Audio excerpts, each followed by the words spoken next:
नमस्कार, मैं खुशी सिंह। स्वागत है आपका हमारे खास प्रोग्राम सटीक इलाज में। यहाँ हम अलग अलग बीमारियों पर स्पेशलिस्ट और डॉक्टर से चर्चा करते हैं और उन बीमारियों की जांच और सही ट्रीटमेंट के बारे में सटीक जानकारी लेते हैं। इसी कड़ी में आज हमारे साथ खास मेहमान के रूप में मौजूद हैं senior urologist doctor Ajay Agarwal.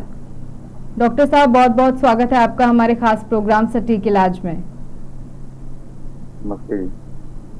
Sir, मेरा पहला सवाल आपसे यही रहेगा कि स्टोन्स बेसिकली, जिसे हम कहते हैं कि पथरी हो गई, तो स्टोन्स बेसिकली होते क्या हैं और ये कैसे होते हैं? इसका जवाब मैं दूं तो हमारे शरीर में पथरी दो जगह हो सकती है। सबसे ज्यादा जो कॉमन है आजकल गॉल ब्लैडर स्टोन, पित्ताशय की पथरी, वो बहुत कॉमन है और वो यंग फीमेल 30 to 40 50 ईयर्स की एज में बहुत कॉमन है। फिर दूसरी जगह जो पथरी होती है वो किडनीज में या किडनी जो सिस्टम है उसमें, जैसे किडनी के बाद यूरेटर के बाद ब्लैडर। ये जेनाइटो यूरिनरी सिस्टम कहलाता है, किडनी से लेके ब्लैडर तक। और बहुत रेयर जो यूरिन का पैसेज, दैट इज यूरेथ्रा। तो इन सब में पथरी हो सकती है, पर जो कॉमन है वो पित्ताशय की पथरी बहुत कॉमन है, फिर किडनी की पथरी। जी सर, आपने बताया कि जैसे यूरेटर में पथरी या फिर किडनी में पथरी, गॉल ब्लैडर में, तीनों जगह में से कहीं पे भी पथरी हो सकती है। तो क्या कुछ इन तीनों में डिफरेंस होते हैं या फिर तीनों एक समान कैटेगरी में आती हैं पथरियां? नहीं, गॉल ब्लैडर का स्टोन अलग है, किडनी का सिस्टम का स्टोन अलग है।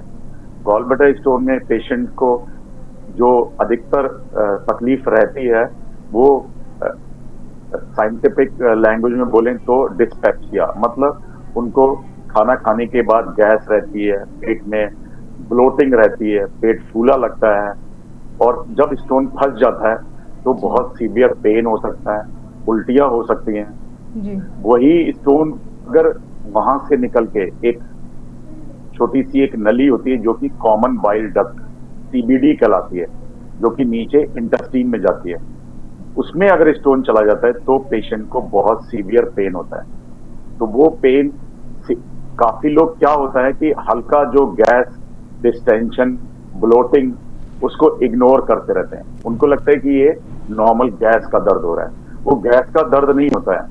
उनको मैं सजेस्ट करूंगा कि अल्ट्रासाउंड कराते रहना चाहिए। अगर किसी को बहुत गैस के सिम्टम्स हो रहे हैं, पेन, खाना खाने के बाद दर्द हो रहा है, तो उसको अल्ट्रासाउंड जल्दी से जल्दी कराना चाहिए।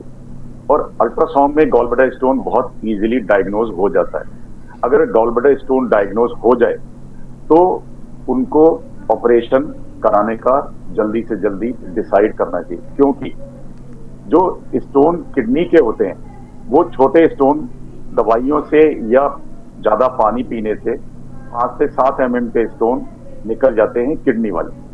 पर जो गॉल ब्लैडर के स्टोन है वो चाहे 5 mm है या 15 mm है, गॉल ब्लैडर के स्टोन कभी भी नहीं निकलते।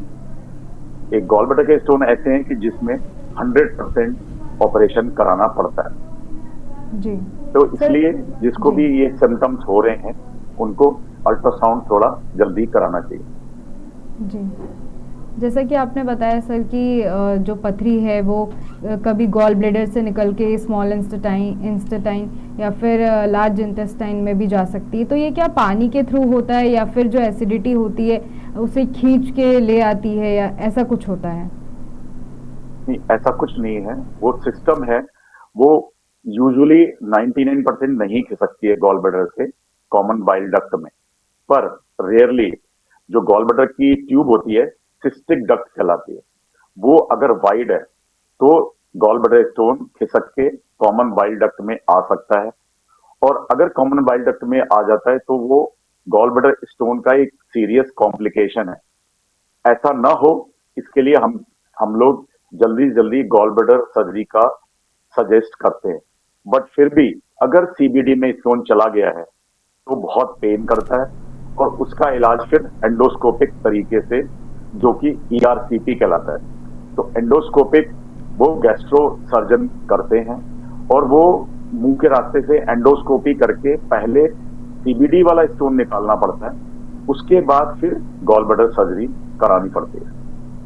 जी, जैसा कि आपने सर बताया कि एंडोस्कोपी के थ्रू भी हम स्टोन्स को निकाल सकते हैं और कई बार ऑपरेशन का सहारा लोगों को लेना पड़ता है, तो इन दोनों में क्या डिफरेंस होते हैं? देखिए, जो ईआरसीटी एंडोस्कोपी है वो जी। सीबीडी स्टोन के लिए है, जी। तो वो एंडोस्कोपी के माध्यम से निकल जाता है। पर उसके बाद गॉल ब्लैडर के स्टोन्स के लिए लेप्रोस्कोपिक सर्जरी कराना ही पड़ता है। तो ये जी। दो अलग अलग हैं, सीबीडी स्टोन के लिए ईआरसीटी और गॉल ब्लैडर स्टोन के लिए लेप्रोस्कोपिक कोलिसिस्टेक्टमी या लेप्रोस्कोपी से गॉल ब्लैडर का रिमूवल। जी। सर, लेप्रोस्कोपी के दौरान क्या चीज़ें होती हैं? क्या वो भी उतना ही पेनफुल होता है कि जितना ऑपरेशन में होता है, या फिर उससे थोड़ा कम चीज़ें, या फिर जल्दी बेहतर हो जाती हैं, चीज़ें बेटर हो जाती हैं, रिकवरी बेटर हो जाती है? हाँ, बिल्कुल आपने सही पूछा। लेप्रोस्कोपी आजकल जैसे लेटेस्ट तकनीक है, कई जी। सालों से हो रही है। 30 साल पहले हम लोग सारी सर्जरी ओपन सर्जरी होती थी, जिसमें काफी बड़ा पेट पे कट लगता था। अब लेप्रोस्कोपी में बटन होल सर्जरी कहलाती है और हमारे यहाँ पे 4 छेद करने पड़ते हैं। उन छेद से हम लेप्रोस्कोप, मतलब जिससे हम टेलीस्कोप, जिससे कि हम स्क्रीन पे पेट के अंदर क्या है देख सकते हैं, और जो पोर्ट होते हैं उनसे इंस्ट्रूमेंट डालते हैं, जिससे कि टीवी पे देख के, कैमरे से देख करके आप गॉल ब्लैडर को सेपरेट कर सकते हैं और गॉल ब्लैडर को इसी छेद के द्वारा पहले स्टोन और फिर गॉल ब्लैडर निकाल दिया जाता है। इसमें as compare to open surgery बहुत कम दर्द होता है, क्योंकि टोटल कट नहीं है। पेशेंट की रिकवरी फास्टर होती है। पेशेंट इवन सेम डे या अगले दिन घर जा सकते हैं, चल फिर सकते हैं, वॉक कर सकते हैं, हल्का फुल्का खाना शुरुआत कर सकते हैं। तो ओपन सर्जरी के कंपैरिजन में लेप्रोस्कोपिक सर्जरी में काफी कम पेन होता है और रिकवरी फास्टर होती है। जी। सर, जैसा कि आपने बताया कि लेप्रोस्कोपी में या फिर ओपन सर्जरी में कई बार हमें गॉल ब्लैडर भी निकालने की ज़रूरत होती है, तो ये किस टाइम पे होता है कि स्टोन ज़्यादा हो जाते हैं, उस टाइम पे हमें गॉल ब्लैडर भी निकालने की ज़रूरत होती है, या फिर सिर्फ एक स्टोन से ही फ़र्क पड़ने लगता है? नहीं, ये गलत सोच है। गॉल ब्लैडर और किडनी स्टोन्स में यही फर्क है। गॉल ब्लैडर में हमेशा चाहे एक स्टोन हो या मल्टीपल स्टोन हो, गॉल ब्लैडर सर्जरी में हमेशा गॉल ब्लैडर निकाला जाता है। ये बहुत इंपॉर्टेंट है। काफी लोगों को ये कंफ्यूजन रहता है कि स्टोन क्यों नहीं निकाल रहे हैं, हमारा गॉल ब्लैडर क्यों निकाल दिया जाएगा, हम बाद में खाना नहीं खा पाएंगे। ऐसा नहीं है। The world over same technique laparoscopy है और सेम ऑपरेशन जिसमें कि गॉल ब्लैडर निकाला जाता है। गॉल ब्लैडर का हमारे शरीर में बहुत ज्यादा फंक्शन नहीं है, इसलिए गॉल ब्लैडर को निकाल दिया जाता है। इसके कंपैरिजन में किडनी स्टोन बार बार बनते हैं। किडनी बहुत इंपॉर्टेंट ऑर्गन है, तो कभी भी किडनी नहीं निकाला जाता है जी। हमेशा स्टोन निकाला जाता है। गॉल ब्लैडर में कभी भी, ये कंपैरिजन में बता रहा हूँ, जी। गॉल ब्लैडर में हमेशा गॉल ब्लैडर निकाला जाता है और 100% गॉल ब्लैडर स्टोन में सर्जरी करानी पड़ती है। इसके मतलब दूसरी तरफ किडनी में छोटे स्टोन दवाइयों से निकल जाते हैं, बड़े स्टोन के लिए किडनी में सर्जरी करानी पड़ती है और किडनी में हमेशा स्टोन निकाला जाता है। किडनी कभी भी नहीं निकाली जाती है। केवल एंड स्टेज में जब किडनी बिल्कुल लोग खराब कर लेते हैं, किडनी का फंक्शन 0 हो जाता है, उस केस में किडनी निकाली जाती है। दूसरा, गॉल ब्लैडर निकालने से ऐसा नहीं है कि पेशेंट की पाचन ये डाइजेशन कम हो जाएगा, खाना नहीं खा पाएंगे, ऐसा कभी भी नहीं होता है। इसका फंक्शन गॉल ब्लैडर का केवल बाइल को स्टोर करना होता है। बाइल जो बनता है वो लिवर में बनता है, तो वहां पे आके केवल स्टोर होता है। गॉल ब्लैडर सर्जरी के बाद वो बाइल डायरेक्ट लिवर से इंटेस्टाइन में जाता है और इसका काम मेनली फैट, जो कि ऑयली फूड है, उसको डाइजेस्ट करने में होता है। तो गॉल ब्लैडर सर्जरी के बाद कुछ दिनों तक आपको बहुत फैटी फूड, बहुत ऑयली फूड अवॉइड करना होता है। बाकी नॉर्मल दाल सब्जी रोटी आप सब 4-5 दिन बाद नॉर्मल तरीके से जैसे पहले खा रहे थे उसी तरीके से खा सकते हैं। जी सर, जैसा कि आपने बताया कि बाइल जूसेस सिक्रेट करना गॉल ब्लैडर का मेन काम होता है, और उसके बाद अगर वो हटा दी जाती है तो लार्ज इंटेस्टाइन जो होती है वो ये प्रक्रिया निभाती है। लेकिन क्या चीज़ें ऐसी है, जैसे कि आपने बोला कि ऑयली फूड नहीं खाना चाहिए, लेकिन घर में क्या वो चीज़ें हैं या वो फूड्स या फ्रूट्स हैं जिन्हें खाने से हमें बचना चाहिए अगर हमारा ऑपरेशन हुआ है स्टोन्स का या फिर गॉल ब्लैडर निकला है तो? केवल ऑयली फूड, केवल तला हुआ खाना, मतलब नॉर्मल लो फैट डाइट। जैसे हम जी लोग आजकल जो हेल्थ के लिए अवेयर हैं वो जानते भी हैं कि जी हमको बहुत ऑयली, बहुत तला हुआ, बहुत चीज वाला आइटम, बहुत जंक फूड, ये सब अवॉइड करना चाहिए। हल्का, बहुत मिनिमल ऑयली फूड खाना चाहिए, और कुछ नहीं। बाकी सब आप गॉल ब्लैडर सर्जरी के बाद खा सकते हैं। जी सर, अगला सवाल मेरा आपसे ये है कि किडनी में जो स्टोन्स होते हैं या फिर गॉल ब्लैडर में जो स्टोन्स होते हैं, इनको डिटेक्ट करने के लिए क्या कुछ करवाना पड़ता है? क्या कुछ टेस्ट होते हैं, या वो एमआरआई हो या फिर आपका अल्ट्रासाउंड हो? क्या चीज़ें हैं जो जिसमें क्लियर ये पता चलता है कि साइज़ क्या है और कब ऑपरेशन की ज़रूरत है?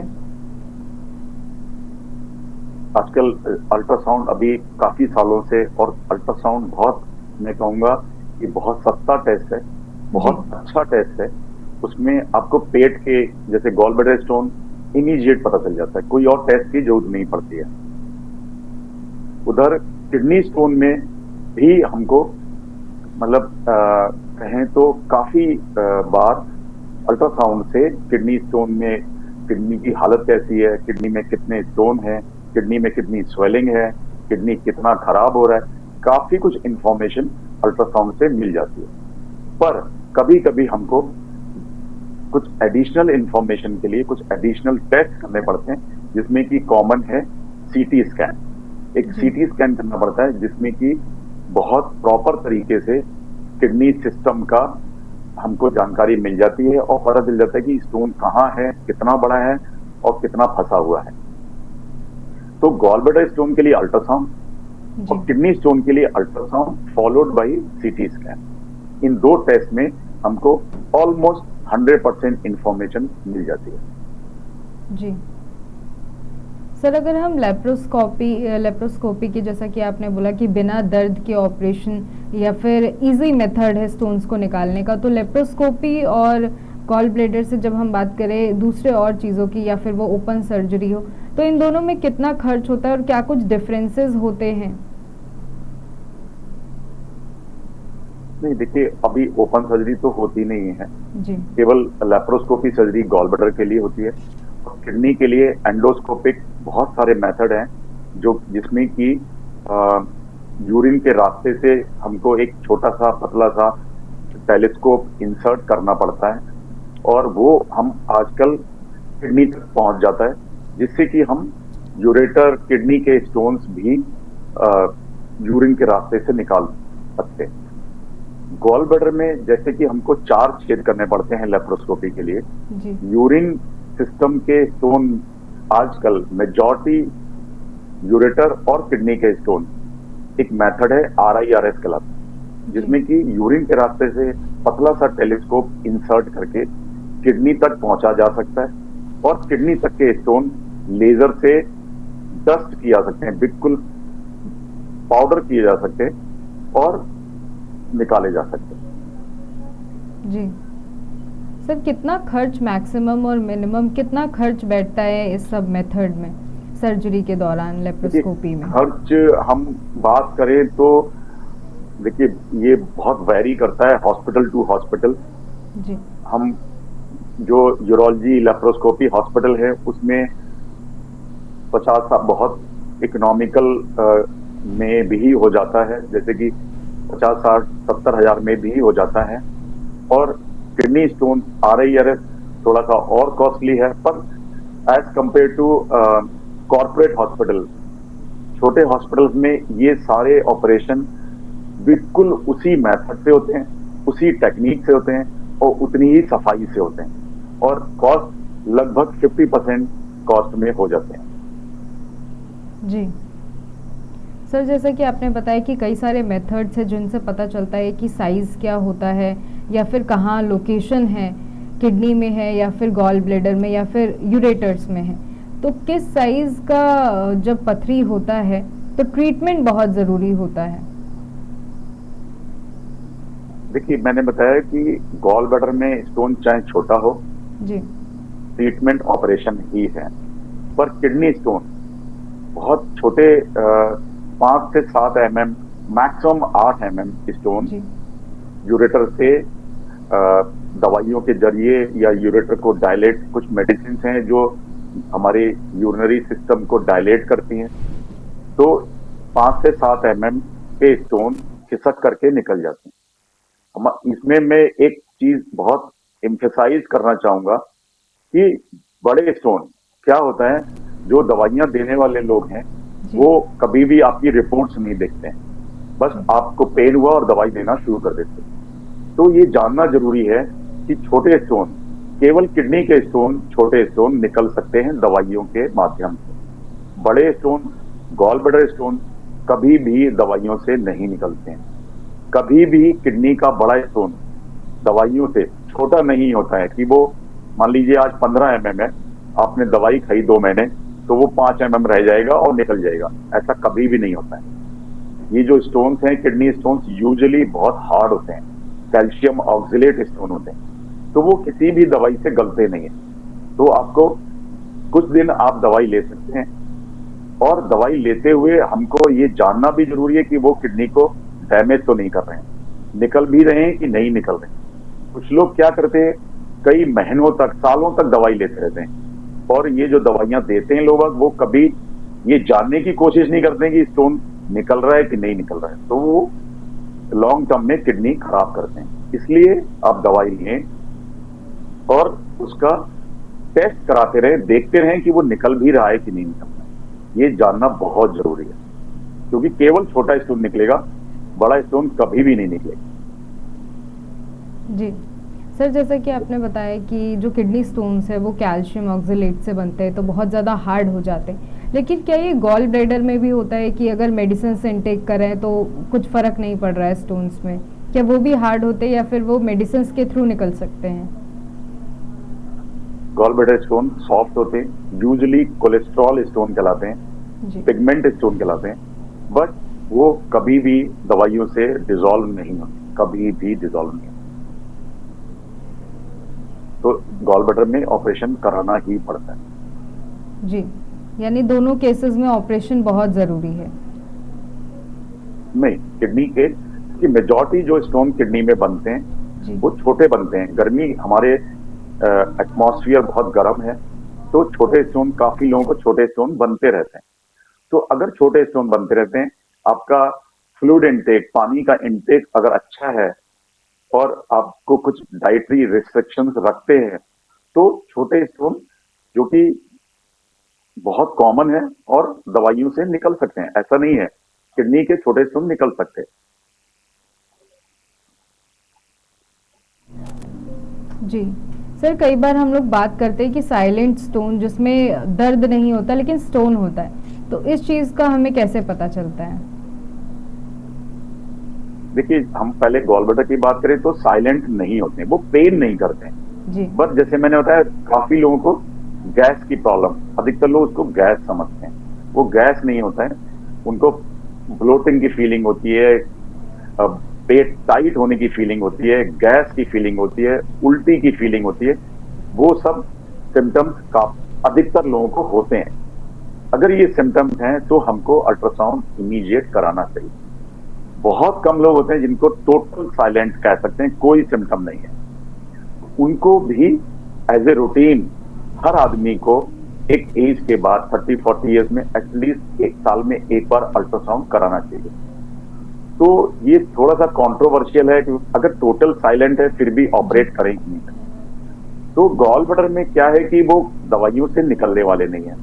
अगर आपके अंदर पड़े रहेंगे, आप उसको वॉच कर सकते हैं, उसको ऑब्जर्व कर सकते हैं, उसका रूटीन अल्ट्रासाउंड थोड़े थोड़े दिन बाद करा सकते हैं। अगर वो स्टोन जब आप एक बार मन बना लें तो उसका ऑपरेशन कराना बहुत जरूरी है। अगर वो नहीं निकल रहे तो आपके शरीर में पड़े हुए हैं, निकल तो रहे ही नहीं है, चाहे आपको सिम्टम नहीं कर रहे हैं। कभी वो कॉम्प्लिकेशन कर सकते हैं, कभी वो सीबीडी में जाके फंस सकते हैं। अगर कहा जाए तो अगर 15-20 साल बिल्कुल साइलेंट पड़े रहें तो वो कैंसर भी कर सकते हैं। इसलिए भी गॉल ब्लैडर का ऑपरेशन मैं सजेस्ट करूंगा कि कराना चाहिए। जी सर, जैसे कि हमने बात की कि अलग अलग जगह पे हो सकते हैं स्टोन्स, तो क्या एक बार स्टोन्स होने के बाद भी उस जगह दोबारा से स्टोन्स हो सकते हैं? जैसे कि आपने बताया कि गॉल ब्लैडर तो पूरी तरीके से निकल जाता है, लेकिन हम सिर्फ किडनी स्टोन्स को निकालते हैं, तो क्या उस जगह पे दोबारा स्टोन्स पैदा हो सकते हैं? बिल्कुल, गॉल ब्लैडर स्टोन में तो आपने सर्जरी से गॉल ब्लैडर निकाल दिया, जी तो गॉल ब्लैडर में स्टोन दोबारा कभी नहीं होगा।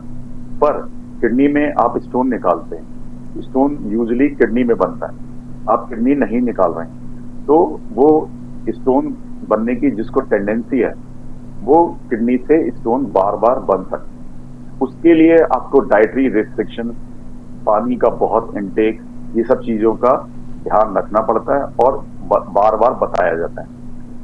और किडनी स्टोन बार बार बनेगा तो आपको उस चीज का ध्यान रखना है, और जो डाइट और पानी का इंटेक है उसका बहुत ध्यान रखना है। फिर भी अगर बन जाता है तो आप कुछ दिन दवाई ले सकते हैं, फिर आपको ध्यान रखना है कि वो निकल रहा है कि नहीं निकल रहा है, दोबारा से ऑपरेशन। कुछ लोगों को लगता है कि हम बार बार ऑपरेशन कैसे कराएंगे, बट अगर नहीं निकल रहा है तो आपको ऑपरेशन बार बार कराना पड़ता है। कुछ लोगों को स्टोन बहुत जल्दी जल्दी होते हैं और बार बार होते हैं, तो उनको बहुत ध्यान रखना होता है। ऐसा कहा जाता है कि आज अगर 100 लोगों को स्टोन हुआ है जी तो अगले 5 साल में उनमें से उन 100 लोगों में से 50% को स्टोन होने के बहुत हाई चांसेस हैं इन नेक्स्ट 5 ईयर्स। तो इसलिए आपको बहुत ध्यान रखना है, और रेगुलर अगर आपको पेन हो रहा है तो अल्ट्रासाउंड कराना है और किसी प्रॉपर डॉक्टर से सलाह मशविरा करना है। जी, जैसा कि सर आपने बताया कि किडनी स्टोन्स दोबारा से हो सकते हैं, तो क्या ये कुछ इन्फेक्शन है जो रह जाता है, या फिर दोबारा वही गैस्ट्रिक प्रॉब्लम्स, या फिर और भी चीज़ें हैं, या ऑयली खाना, इन चीज़ों से दोबारा स्टोन बनता है? नहीं, किडनी स्टोन बनने के बहुत सारे कारण हैं। It is multi factorial. सबसे ज्यादा इंपॉर्टेंट फैक्टर जो मैं कहूंगा है गर्मी। गर्मी होती है, जो वर्कर्स है वो बाहर गर्मी में आपको पसीना आता है। अगर आप एसी में बैठे नहीं हैं, आप बाहर हैं, वर्किंग हैं, आप सड़क पे मोबाइल हैं, तो आपको पसीना बहुत ज्यादा, आप आउटडोर हैं तो आपको पसीना बहुत ज्यादा आता है। और यूरिन अगर ध्यान देंगे तो आपको गर्मियों में यूरिन का वॉल्यूम बहुत कम होता है। जब यूरिन का वॉल्यूम कम होगा तो जो किडनी से हमारे वेस्ट, जो सॉल्ट जैसे कैल्शियम, ऑक्सलेट, यूरिक एसिड जो निकलते हैं वो उसी क्वांटिटी में निकलते हैं, बट यूरिन का वॉल्यूम गर्मियों में कम हो जाता है। तो ये सारे सॉल्ट हमारी किडनी में प्रेसिपिटेट हो जाते हैं। जब प्रेसिपिटेट हो जाते हैं तो वो धीरे से स्टोन का फॉर्म बना लेते हैं। वो फिर स्टोन, वो नाइडस कहलाता है, मतलब पहले स्टोन छोटा बनता है, फिर वो धीरे धीरे स्टोन बड़ा होने लगता है, उस पे वो सॉल्ट और जमा होते रहते हैं, तो धीरे से धीरे वो सॉल्ट उसके ऊपर अपनी लेयर बनाते रहते हैं, तो इस तरह से स्टोन का फॉर्म होने लगता है। तो आपने एक बार स्टोन निकाल दिया जी, तो दोबारा ना बने उसके लिए आपको जो एहतियात, जो आपको डाइटरी रिस्ट्रिक्शंस, पानी का इंटेक ज्यादा, वो हमेशा करना पड़ेगा, वरना जैसे आपको स्टोन पहले बना था वही रीजन आपको स्टोन दोबारा बनाएगा। और किसी किसी को बहुत सारी बीमारियां होती हैं, किसी किसी को किडनी से कैल्शियम ज्यादा रिलीज होता है, किसी की डाइट जैसे high protein diet, non veg diet अगर बहुत ज्यादा है, नॉन वेज डाइट, तो वो प्रोटीन, यूरिक एसिड, ये सब किडनी से ज्यादा रिलीज होता है। ज्यादा रिलीज होता है तो उनमें चांसेस ऑलरेडी बहुत हाई हो जाते हैं दोबारा से स्टोन बनने के। जी, जैसे कि सर आपने कहा कि हाई प्रोटीन डाइट या फिर मोर न्यूट्रिशन बहुत ज़्यादा इफेक्ट करता है किडनी स्टोन्स को लेके, तो जो जिम, अभी युवाओं में जिम का बहुत देखा जा रहा है कि हर चीज़ पे वो लोग वेट कम करना है, गेन करना है, प्रोटीन पाउडर ले लीजिए या फिर कैल्शियम विटामिन्स की दवाइयाँ ले लीजिए अगर आपकी बॉडी में कम है, ज़्यादातर मेडिसिन पे डिपेंड होते जा रहे हैं लोग। तो जब प्रोटीन और न्यूट्रिशन सप्लीमेंट्स लिए जाते हैं तो क्या ये चीज़ें भी इफ़ेक्ट करती हैं? बिल्कुल, जिसको मैं कहूँगा नॉर्मल पर्सन्स अगर हाई प्रोटीन डाइट ले रहे हैं तो उनको उसको काउंटर करने के लिए फ्लूइड का इनटेक बढ़ा देना चाहिए जी, जिससे कि स्टोन ना बने। दूसरा, अगर किसी को टेंडेंसी है स्टोन बनने का तो उसको फिर protein diet, high protein diet avoid करना पड़ेगा, वरना स्टोन और जल्दी बनेंगे। जी। सर, जैसा कि आपने बताया कि गैस्ट्रिक प्रॉब्लम होती है या फिर ब्लोटिंग होती है जब गॉल ब्लैडर में स्टोन्स होते हैं। लेकिन जब किडनी स्टोन्स होते हैं तो क्या मुख्य इसके सिम्पटम्स होते हैं जो पहले आते हैं? किडनी स्टोन में यूजुअली या तो साइड में आपको हल्का सा पेन करता है, और अगर वो यूरेटर में फंस जाता है स्टोन तो बहुत सीवियर पेन करता है। कभी कभी आपको वॉमिटिंग हो सकती है, कभी कभी आपको यूरिन में ब्लड आ सकता है। जी। पर गॉल ब्लैडर स्टोन के कंपैरिजन में किडनी स्टोन का पेन बहुत ज्यादा होता है। जी। तो आपको कहीं भी पेट में दर्द हो रहा है, उल्टियां हो रही हैं, खाना पच नहीं रहा है, बहुत गैस हो रही है, तो बिना सोचे समझे अल्ट्रासाउंड कराना चाहिए। उसमें काफी सारी पेट की प्रॉब्लम बहुत जल्दी डायग्नोज हो जाती है। जी। जैसे कि सर आपने बताया कि कई जगहों पे स्टोन्स होते हैं, लेकिन उसके संदर्भ में एक और सवाल आता है कि क्या जब गॉल ब्लैडर निकाल लेते हैं या फिर स्टोन्स होते हैं जब उन्हें निकालते हैं तो क्या वो किसी और ऑर्गन को भी इफ़ेक्ट करते हैं? नहीं, गॉल ब्लैडर या किडनी स्टोन निकालने के बाद कोई भी दूसरा ऑर्गन खराब नहीं होता है। असल सर्जरीज बहुत अच्छी होती हैं, बहुत अच्छे से होती हैं, और रेट ऑफ कॉम्प्लिकेशंस बहुत कम है। तो किसी और ऑर्गन को अफेक्ट करने का तो सवाल ही नहीं होता। जी। सर, जैसा कि आपने बताया था कि ऑपरेशन एक सॉल्यूशन हो सकता है और मेडिसिन्स कहीं न कहीं हम कुछ समय के लिए सिर्फ़ चीज़ों को टाल सकते हैं। तो अगर कभी ऐसा हुआ कि कुछ महीने टालना है या फिर अभी ऑपरेशन नहीं कराना है, तो उसके लिए क्या कुछ मेडिसिन्स है जो कि नॉर्मली ली जाती है? देखिए, गॉल ब्लैडर के लिए अगर आपको बहुत दर्द नहीं है और आप कुछ दिन टालना चाहते हैं तो आपको जैसे ऑपरेशन के बाद भी ऑयली फूड अवॉइड करना है, और ऑपरेशन से पहले भी ऑयली फूड अवॉइड करना है। आपको लाइट डाइट लेनी है तो गॉल ब्लैडर के पेन से बचा जा सकता है। एंटी एसिडिक मेडिसिन आती हैं, वो ले सकते हैं। और पर फिर भी अगर आपको दर्द हो रहा है, बार बार हो रहा है, तो उसमें सोचना नहीं चाहिए और ऑपरेशन जल्दी से जल्दी कराना चाहिए। अगर आपको दर्द नहीं है तो आप उसको प्लान कर सकते हैं।